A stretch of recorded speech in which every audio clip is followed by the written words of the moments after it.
नमस्कार। आज हम एक ऐसी जगह की बात करने वाले हैं जहां समुंदर की लहरें भी शिव के जयकारे लगाती हैं और इतिहास आस्था के सामने सिर झुकाता है। जी हाँ, हम बात कर रहे हैं सोमनाथ की। तो चलिए इस सफर को समझते हैं और जानते हैं इस पावन धाम से जुड़ी हर कहानी और हर जरूरी बात। तो इस पूरी यात्रा को अच्छे से समझने के लिए हमने इसे 4 हिस्सों में बांटा है। सबसे पहले तो ये जानेंगे कि आखिर सोमनाथ इतना खास है क्यों। फिर देखेंगे कि अगर 5 दिन का प्लान बनाना हो तो वो कैसा दिख सकता है। इसके बाद कुछ प्रैक्टिकल बातें करेंगे जो सफर को आसान बनाएंगी। और आखिर में इस मंदिर के उस गहरे आध्यात्मिक मतलब को समझेंगे जो इसे शाश्वत बनाता है। तो चलिए शुरू करते हैं पहले पड़ाव से। आखिर सोमनाथ की कहानी क्या है? क्यों इसे 12 ज्योतिर्लिंगों में सबसे पहला और सबसे खास माना जाता है? इसकी जड़ें इतनी गहरी हैं कि हमें पौराणिक कथाओं में उतरना होगा। सोचिए, इस जगह की पूरी कहानी ना इसके नाम में ही छिपी हुई है। सोमनाथ यानी सोम के नाथ। सोम मतलब चंद्रमा। कहते हैं कि चंद्रदेव को एक श्राप मिल गया था जिससे उनकी चमक फीकी पड़ रही थी। तब उन्होंने इसी जगह पर भगवान शिव की इतनी कठोर तपस्या की कि शिव प्रसन्न हुए और उन्हें श्राप से मुक्त कर दिया। तभी से शिव यहाँ चंद्रमा के स्वामी यानी सोमनाथ कहलाए। और ये कोई आम मंदिर नहीं है, ये भारत के 12 पवित्र ज्योतिर्लिंगों में से पहला है, सबसे पहला। कहते हैं कि इसकी स्थापना किसी इंसान ने नहीं बल्कि खुद भगवान शिव ने की थी। तो आप समझ सकते हैं कि इसका महत्व कितना ज्यादा है। और इसकी लोकेशन वो भी कमाल की है। ये गुजरात के प्रभास पाटन में है, एक ऐसी जगह पर जहाँ एक तरफ हिरन नदी का शांत पानी है और दूसरी तरफ अरब सागर की विशाल लहरें जो मंदिर के किनारे से टकराती है। जरा सोचिए क्या नजारा होगा वो। तो अब जब हम ये जान गए हैं कि सोमनाथ इतना पवित्र क्यों है, तो अगला सवाल ये है कि भाई वहां जाएं कैसे, इस यात्रा का अनुभव कैसे करें। तो चलिए एक 5 दिन का बढ़िया सा प्लान देखते हैं जो इस सफर को हमेशा के लिए यादगार बना देगा।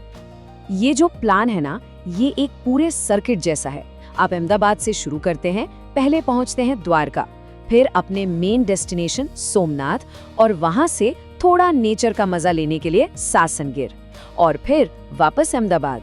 मतलब पूरा गुजरात दर्शन एक ही ट्रिप में। तो पहले दिन की शुरुआत होती है द्वारकाधीश के दर्शन से। ऐसी मान्यता है कि इस यात्रा की शुरुआत यहीं से करनी चाहिए। और शाम को जब द्वारकाधीश की आरती होती है तो उसका अनुभव तो शब्दों में बयां करना मुश्किल है, वो तो बस महसूस करने वाली चीज है। दूसरे दिन हम निकलेंगे सोमनाथ के लिए, लेकिन रास्ते में एक बहुत खास जगह आती है, पोरबंदर। यहाँ हम कीर्ति मंदिर में रुक सकते हैं जो महात्मा गांधी का जन्मस्थान है। मतलब देखिए, एक ही यात्रा में आध्यात्मिकता भी मिल रही है और देश का गौरवशाली इतिहास भी। तीसरा दिन, ये इस यात्रा का सबसे जरूरी दिन है। समझिए, ये इस यात्रा का आध्यात्मिक पीक है। हम त्रिवेणी संगम में डुबकी लगाएंगे, गीता मंदिर जाएंगे और फिर उस पवित्र जगह भालका तीर्थ पर पहुंचेंगे जहां भगवान कृष्ण ने अपनी देह त्यागी थी। ये बहुत ही भावुक और शक्तिशाली अनुभव होता है। अब आध्यात्मिकता के गहरे अनुभव के बाद चौथे दिन कहानी में एक वाइल्ड ट्विस्ट आता है। हम पहुंचते हैं सासनगिर नेशनल पार्क। यहाँ जीप सफारी पर निकलना और एशियाई शेरों को उनके नेचुरल हैबिटेट में देखना, ये इस यात्रा में एक अलग ही रोमांच भर देता है।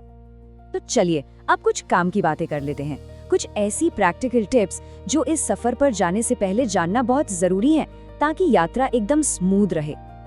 हाँ, तो जाने का सबसे सही टाइम कौन सा है? देखिए, सबसे बढ़िया मौसम होता है अक्टूबर से फरवरी के बीच, एकदम ठंडा और सुहाना। गर्मियों में थोड़ी मुश्किल हो सकती है और मॉनसून में भी, लेकिन जाना चाहें तो जा सकते हैं। अब देखिए, ये एक बहुत पवित्र जगह है तो कुछ बातों का ध्यान रखना बहुत जरूरी है। जैसे कपड़े थोड़े ठीक ठाक पहने, मंदिर के अंदर शांति बनाए रखें और हाँ, एक बहुत जरूरी बात, मोबाइल फोन, कैमरा ये सब अंदर ले जाने की इजाजत नहीं है, तो इन्हें बाहर ही रखना पड़ता है। अब बात करते हैं बजट की। तो मोटा मोटा हिसाब लगाएं तो ये पूरी यात्रा एक व्यक्ति के लिए करीब 10 से 15 हजार के बीच पड़ सकती है। इसमें से सबसे बड़ा हिस्सा करीब 40% आने जाने पर और 35% रहने और खाने पर खर्च होता है। टाइमिंग्स का ध्यान रखना बहुत जरूरी है। मंदिर सुबह 4 बजे ही खुल जाता है। दिन में 3 बार आरती होती है, सुबह 7 बजे, दोपहर 12 बजे और शाम को 7 बजे। कोशिश करें कि कोई एक आरती तो जरूर देखें।